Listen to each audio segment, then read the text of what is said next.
बिस्मिल्लाहिर्रहमानिर्रहीम। This is UA physics studio और मैं आपका फिजिक्स टीचर उस्मान असगर। बच्चे, आज के इस लेक्चर में हम डिस्कस करने जा रहे हैं सेकंड ईयर का चैप्टर नंबर 14 इलेक्ट्रोमैग्नेटिज्म और उसका लेक्चर नंबर 4 जो है हमारे पास एम्पियर लॉ।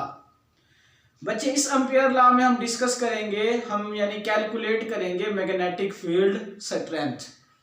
आपने पीछे बच्चे गाजिस लॉ को यूज करते हुए और कॉलम लॉ को यूज करते हुए इलेक्ट्रिक फील्ड इंटेंसिटी कैलकुलेट की थी। आपने कॉलम लॉ और गाजिस लॉ को यूज करते हुए पिछले चैप्टर में आपने इलेक्ट्रिक फील्ड इंटेंसिटी कैलकुलेट की थी। इसमें हम एम्पियर्स लॉ को यूज करते हुए बच्चे मैग्नेटिक फील्ड कैलकुलेट करेंगे। अब आपने इलेक्ट्रिक फील्ड इंटेंसिटी अगर किसी चार्ज की कैलकुलेट करनी होती थी तो आप उस चार्ज के अराउंड एक गॉसियन सरफेस ड्रा कर देते थे। अब हमने, आपको पता है कि जब जैसे ही किसी कंडक्टर में से, फर्ज करें ये कंडक्टर है, इसमें से अगर करंट गुजर रहा है, अगर एक कंडक्टर में से एम्पियर ने बताया था करंट गुजरता है तो उसके अराउंड मैग्नेटिक फील्ड बन जाती है एक क्लोज लूप में। ठीक है, सर्कुलर पाथ, वो सर्कुलर पाथ होता है उस मैग्नेटिक फील्ड का, और क्रिएट हो जाती है एक कंडक्टर के अराउंड जब उसमें से करंट गुजरता है। एम्पियर ने एक लॉ दिया था जिसमें वो कैलकुलेट करता है मैग्नेटिक फील्ड स्ट्रेंथ को किसी भी कंडक्टर के अराउंड। जैसे चार्ज के अराउंड इलेक्ट्रिक फील्ड कैलकुलेट करने के लिए आप गॉसियन सरफेस ड्रा करते थे, इस तरह अगर आपने किसी कंडक्टर के अराउंड मैग्नेटिक फील्ड को कैलकुलेट कर रहा है तो आप एक एम्पेरियन लूप ड्रा करेंगे। ये कंडक्टर है जिसमें से करंट कुछ अपवर्ड डायरेक्शन में मूव कर रहा है। अगर आपने इसके अराउंड मैग्नेटिक फील्ड कैलकुलेट करनी है तो आपको एक एम्पेरियन लूप ड्रा करनी पड़ेगी, एक बाउंड्री उसकी मुकर्रर करनी पड़ेगी, क्योंकि हम इस बाउंड्री में हमने बाउंड्री यानी एम्पेरियन लूप ड्रा कर दी। इस एम्पेरियन लूप की मदद से हम इस वायर या कंडक्टर के अराउंड मैग्नेटिक फील्ड स्ट्रेंथ को कैलकुलेट करेंगे।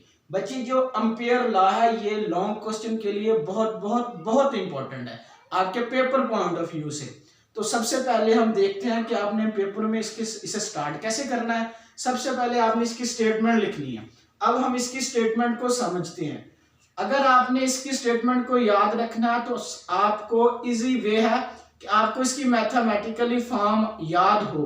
अगर आपको इसकी मैथमेटिकली फॉर्म याद हो जाती है तो आप इजीली उसी मैथमेटिकली फॉर्म को याद रखते हुए आपने उस एम्पियर लॉ की स्टेटमेंट बना सकते हैं। अब हम इसकी मैथमेटिकली फॉर्म देखते हैं। एम्पियर लॉ की मैथमेटिकली फॉर्म है बच्चे समीशन। ये साइन है समीशन का। समीशन का मतलब होता है यानी सम करना, कोई भी आपके पास वैल्यूज है। समीशन ऑफ बी आपके पास है magnetic field dot del L, यह चेंज इन लेंथ या इंटरवल। एक लेंथ का कोई लेंथ है, आपने उसका स्मॉल इंटरवल ले लिया, आपने उस लेंथ का एक छोटा सा पीस ले लिया, उससे हमने कह दिया डेल्टा एल, वो इक्वल होगा म्यू नॉट आई। म्यू नॉट और आई इसमें से जो करंट गुजर रहा होगा। तो आपने इसकी इस मैथमेटिकली फॉर्म से इसकी स्टेटमेंट बनानी है।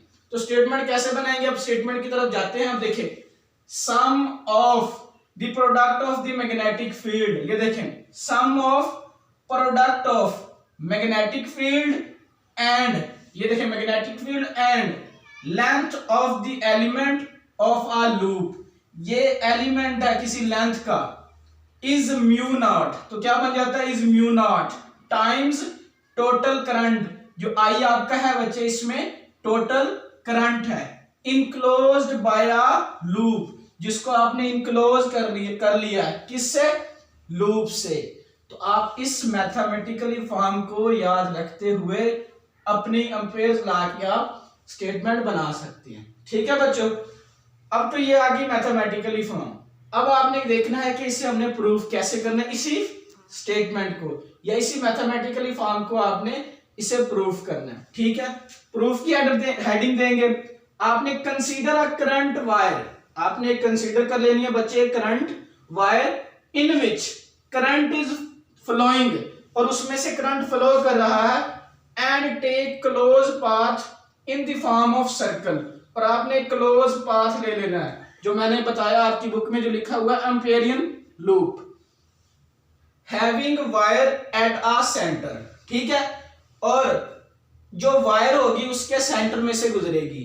आपने क्या करना है, एक क्लोज पाथ, एक लूप ले लेनी है, उसमें से आपने उस कंडक्टर को गुजारना है जिसमें से करंट गुजर रहा होगा। यही किया हमने, एक एम्पेरियन लूप ले ली और इसमें से करंट गुजर रहा है, ठीक है। और इसका इस कंडक्टर से इस पॉइंट तक जो इसका डिस्टेंस है उसे हमने रेडियस मान लिया r, ठीक है बच्चों। अब हमने क्या कैलकुलेट करना है, करंट इस कंडक्टर में से गुजर रहा है, इसके अराउंड जो मैग्नेटिक फील्ड है वो हमने कैलकुलेट करनी है। आपने क्या करना है, इस जो आपने जो लूप ड्रा किया है, जो आपने इसके अराउंड लूप ड्रा किया यानी एम्पेरियन लूप ड्रा किया, आपने इसको छोटे छोटे पैचेस में डिवाइड कर लेना है। मैंने इस शक्ल को, ये देखिए कंडक्टर ऐसे है, मैंने इसको ऊपर से दिखाया ऐसे, ये आपके पास लूप है और इसका हेड यानी ऐसे है और ये लूप है अराउंड, समझ तो आ रही होगी आपको, यानी मैंने इसका अपर पार्ट दिखाया, मैंने अपर से इसका व्यू दिखाया। ये आपके पास कंडक्टर है, वही आपके पास रेडियस है, ये लूप है।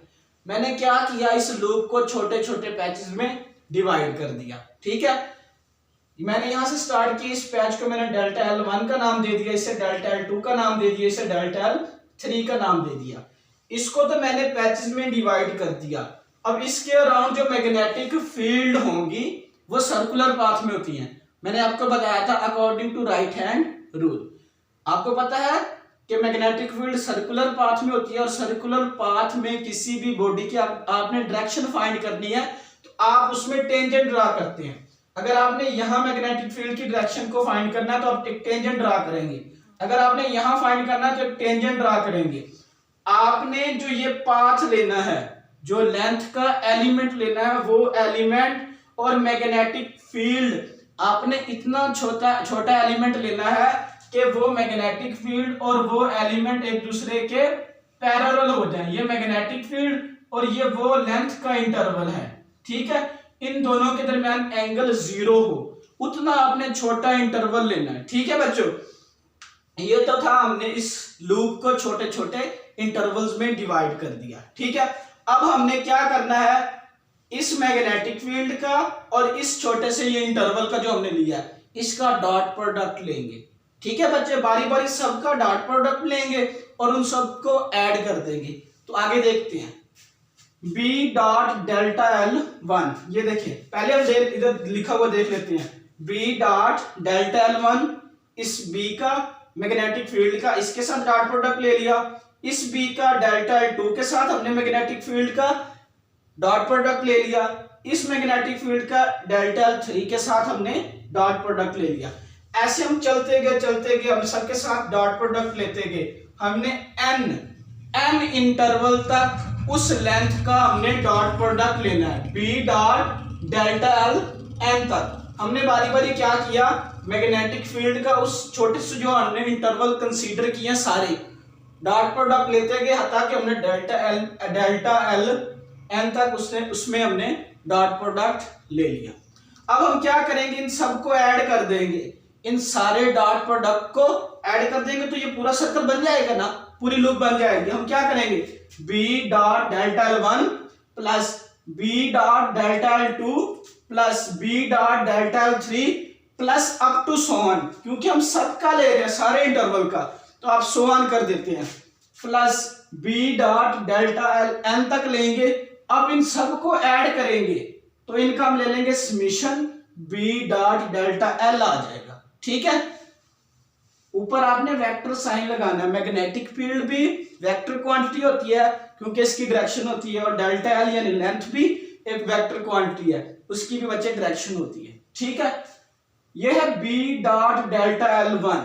आपको पता है हमने क्या लिया बच्चे, डॉट प्रोडक्ट लिया। आपने डॉट प्रोडक्ट में एक रिलेशन पढ़ा होगा, A डॉट B, वो किसके इक्वल होता है, AB cos ऑफ थीटा, ठीक है। तो ये क्या होगा, B डॉट डेल्टा L1, तो इसकी जगह हम लिख सकते हैं B delta L1 cos of theta. इसी तरीके से B डॉट डेल्टा L2 की जगह हमने लिख लिया B delta L2 cos of theta. इसी तरह हमने डेल्टा L3 और B के दरमियान लिख लिया B delta L3 cos of theta, plus so on B delta Ln cos of theta, वो इक्वल आ गया summation B dot delta Ln। तो हमने क्या किया, इन सारे के समीशन, इन सबको ऐड करके वो हमारा आ गया summation B dot delta L. तो समीशन का क्या मतलब है, इन सबको ऐड कर लिया, इनको बी डॉट डेल्टा एल। ठीक है, और आपको पता है मैंने बताया है मैग्नेटिक फील्ड और जो ये लेंथ है डेल्टा एल, इनके दरमियान एंगल बनता है 0। हमने इतना छोटा पैच उस लेंथ का लिया है कि वो मैग्नेटिक फील्ड के पैरेलल हो गया। अगर वो पैरेलल है तो theta is equal to 0 degree. इसमें अगर बच्चे आप 0 डिग्री पुट करते हैं तो cos 0 होता है 1। इस cos थीटा की जगह भी 1 आ जाएगा, इसकी जगह भी 1 आ जाएगा, और इसकी जगह भी 1 आ जाएगा, और इसकी जगह भी 1 आ जाएगा। आगे देखते हैं, तो ये बन जाएगा b delta L1 plus b delta L2 plus b delta L3 plus b delta Ln, आगे वही वाला समीशन b डॉट डेल्टा। ठीक हो गया। अब देखिए इनमें से कौन सी चीज कॉमन है, b, इसमें से भी b और इसमें से b और इसमें से भी b, यानी मैग्नेटिक फील्ड कॉमन है। मैग्नेटिक फील्ड की मैग्नीट्यूड, क्योंकि डॉट प्रोडक्ट के बाद हमें मैग्नीट्यूड ही मिलती है, तो हमने b की वैल्यू कॉमन ले ली। तो अंदर क्या बच गया, delta L1 delta L2 delta L3 delta Ln। ठीक है बच्चों, b हमने कॉमन ले लिया। अब आपने एक वैल्यू याद रखनी है, वो बाद में आपको मैं प्रूफ करके भी बताऊंगा। b की वैल्यू होती है बच्चे mu naught I over 2 pi R. ये है आपके पास बायोट-सैवर्ट लॉ, जो आप आगे जाके बड़ी क्लासेस में या इसी सेकंड ईयर की फिजिक्स में भी पढ़ेंगे। बायोट-सैवर्ट लॉ कहता है जो मैग्नेटिक फील्ड होती है वो mu naught I over 2 pi R के इक्वल होती है। तो हम क्या करेंगे, b की जगह पुट कर देंगे mu naught I over 2 pi R. ठीक है, और इसको डेल्टा L1 डेल्टा L2 और डेल्टा L3 को प्लस 1 डेल्टा Ln को। अब ये टोटल लेंथ है, अब इसकी मैं जनरल फॉर्म लिख रहा हूं। ये सारे क्या है ना बच्चे ऐड, तो मैंने समीशन लगा दिया। ये सारे क्या है, डेल्टा L, लेकिन नंबरिंग चेंज है 1 2 3, इसलिए मैंने डेल्टा L साथ उसकी जनरल फॉर्म के लिए मैंने I लगा दिया, और I को मैंने बता दिया I is equal to 1 to n। ठीक है, हमने इस पूरी लेंथ को क्या कर लिया बच्चे, ऐड कर लिया। सारे जो पैचेस बनाए हुए थे उनको हमने ऐड कर लिया। अब इस पूरी जो आपके पास पूरी लेंथ है इसको ऐड करें तो आपको पता है एक सर्कल का सर्कमफेरेंस कितना होता है, 2 पाई आर। तो हम इसकी जगह 2 पाई आर लिख सकते हैं। ठीक है, अगर ये 2 पाई आर आ गया तो नीचे भी ये क्या है 2 पाई आर।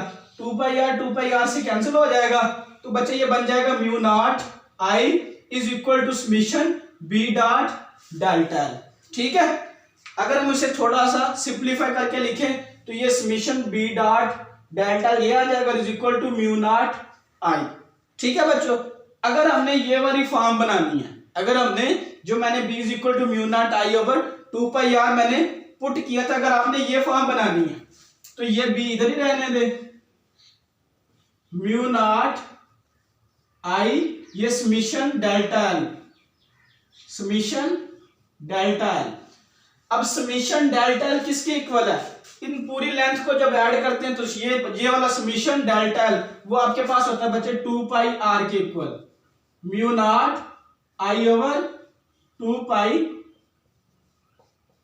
आर। वही रिलेशन हमने बच्चे प्रूव कर दिया। ये वाला आपने नहीं लिखना, मैंने आपको कंसेप्ट के लिए बताया। जो आपकी मैथमेटिकली फॉर्म है वो हमने ये प्रूव कर दी। ये यहां ये वाली वो क्या है बच्चे, summation B delta L is equal to mu naught I. ये आपका बच्चे लॉन्ग क्वेश्चन इंपॉर्टेंट है with paper point of view. तो ये था हमारे पास लेक्चर नंबर 3। मिलते हैं लेक्चर नंबर 4 में। टेक केयर, अल्लाह हाफिज।